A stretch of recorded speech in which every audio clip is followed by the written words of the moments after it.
1-star reviews. Bombshell. Bombshell is plain bad.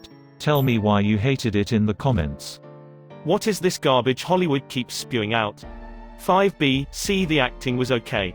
But overall it sucked and pointless. So I dropped it to a 1. I only went B, C. The ticket was free, but I definitely would not have paid my own money to see such crap and wouldn't recommend it. Showtime just did a 7-episode series on this story. So now you have to make a movie about it too. It's not even that damn interesting. Hell, even Apple is doing a series now on a fictional story. But very similar topic. Matt Lauer, Epstein, Weinstein aren't interesting stories to make movies, series out of either. But why aren't they in the works? All a part of the leftist agenda and Hollywood doing its part. It's just ridiculous. At one point, Theron said she was reluctant and didn't want to play Megyn Kelly B.C. of her political views. But she has no problem playing Aileen the prostitute serial killer. I'm so glad to hear she is fine portraying that type of person. An actual serial killer, but not a conservative. Someone who, God forbids, just has different political opinions than you. That's it. What a country we live in now. Man, I love movies so much. But they all make it so hard to continue to pay all this money to go to watch these ignorant, spoiled, better than everyone, hypocrites. You were bored stiff? Me too.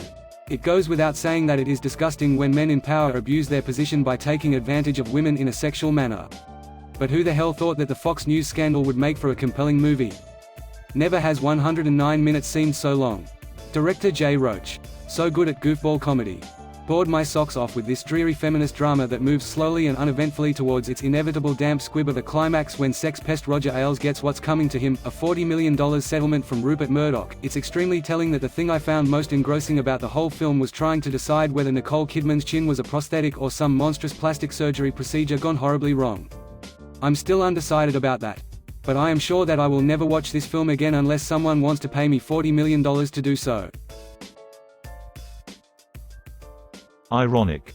I found this movie ironic. They trash Fox while ignoring the Matt Lauer, Kevin Spacey and Harvey Weinstein scandals. Horrible. Dreadful. What a joke. With the exception of Margot Robbie, all acting laughable. Either over-the-top performance or unbelievable. Unlikable characters. All of them. The totally deep voice of Megyn was obviously somehow dubbed or taken down an octave somehow.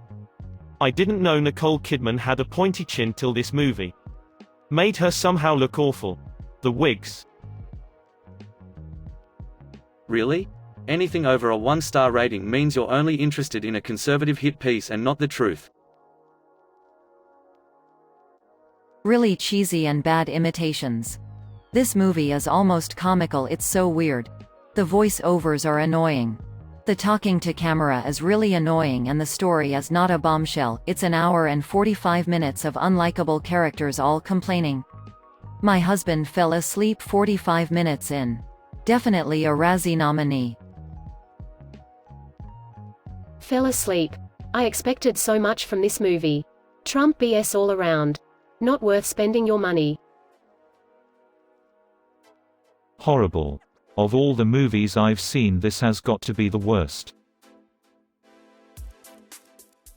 And another liberal crap movie from Hollywood gave it 1 because I couldn't give 0 or -1. I watched it fully. Complete garbage without any relation to what happened. Obviously Donald Trump is demonized and liberals are pure saints. Total garbage. Horrible boss crashes into 9 to 5. This is about a bunch of women who report themselves to be very intelligent, very good looking, and they're all aware of Roger Ailes' proclivities, but they're willing to trade their bodies and sex for fame and fortune. Now that David achieves all of their dreams, they want somebody to listen to their complaints. Just another movie about hating yourself and what made you successful, not worth anyone's time. Trust me, complete garbage. If you want to waste your time, I would rather pick my nose for an hour and a half than watch this garbage.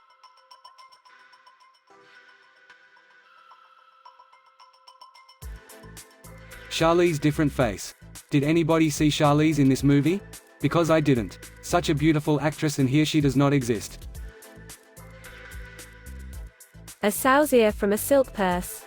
Just because you throw some top-level actors into a film documentary about something so toxic and topical does not mean you end up with a great movie.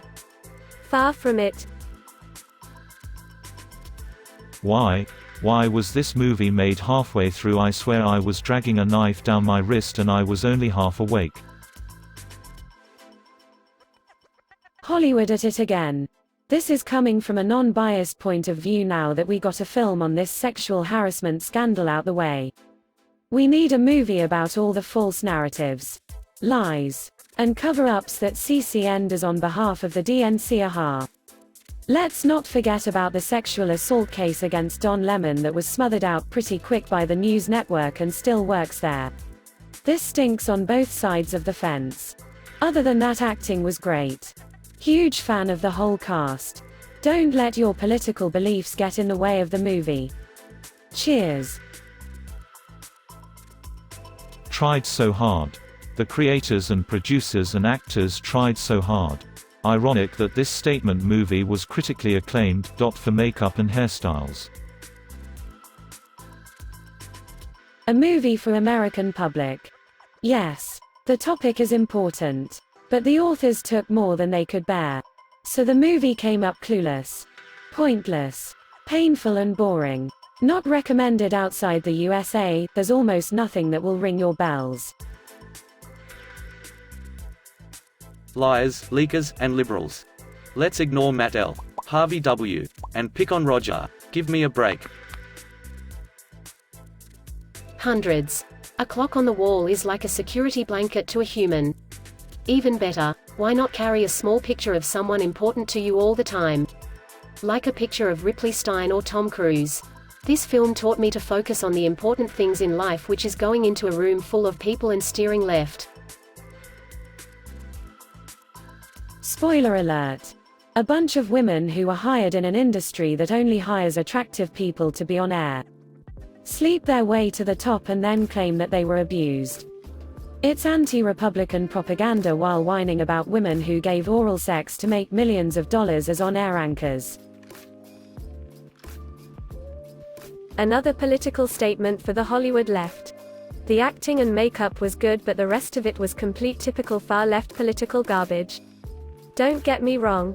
The story modes have truth to it, and none of us want sexual predators roaming around, and we all want to see them punished, but this is painfully an obvious bias. Hollywood doing its best to persuade as many as they can to hate the right and conservatives. Typical Hollywood brainwashing at its best. Do we really need Hollywood pushing more hate toward the right when the left already has 96% of the mainstream media and internet on their side? How about Hollywood staying off the political fence and just sticking to entertaining both sides fairly? Where are the movies about Harvey Weinstein, the Minnesota politician, and so many other sick individuals from the left? The evil goes both ways. Hollywood needs to get it through their heads that half, if not more than half, of this country doesn't support the far-left progressive ideology, and that movies are meant for all. These are hard times for all of us in a divided country. Why divide even more of us through Hollywood? Grain of salt. You have to take this movie with a grain of salt, because Hollywood will tell lies with the truth, so you believe the lies. Watch Fox News now and nothing has changed. You still see legs. Roger Ailes did some things he should have not done for sure. My example is the part in the movie where Megyn Kelly canvasses Fox News to get women to come out and tell what happened. Never happened. I saw a Megyn Kelly interview where she did ask women if anything ever happened, and she said she could find no one. The Margot Robbie character is completely fictional. Roger Ailes is not a good guy for sure, but it would be nice to know what is true or not true.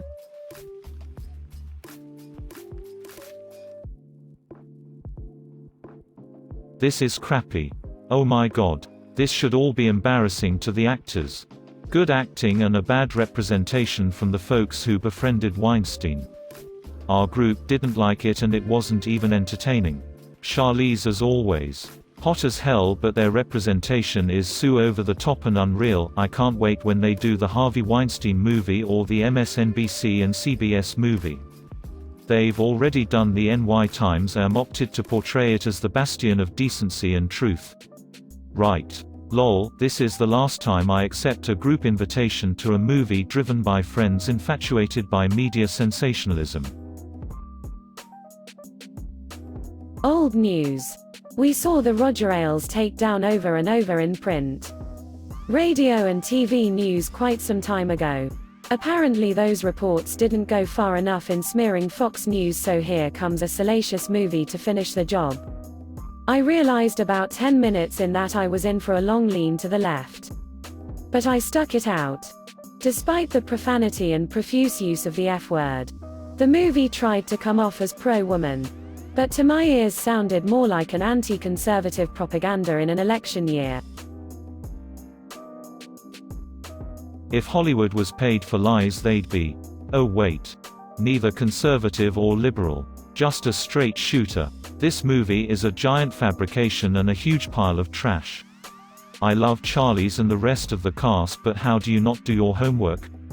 It's not hard to find out what is true and what's false. Please do not watch this or let anyone you care about watch this. It spreads misinformation to a public that already believes everything they see online. We gotta stop giving this type of narrative-driven farce our money. They are laughing at us while we hand over our hard-earned money. The only thing that will stop it is if they don't make money. That's on us. Avoid this, please, people. You'll save brain cells.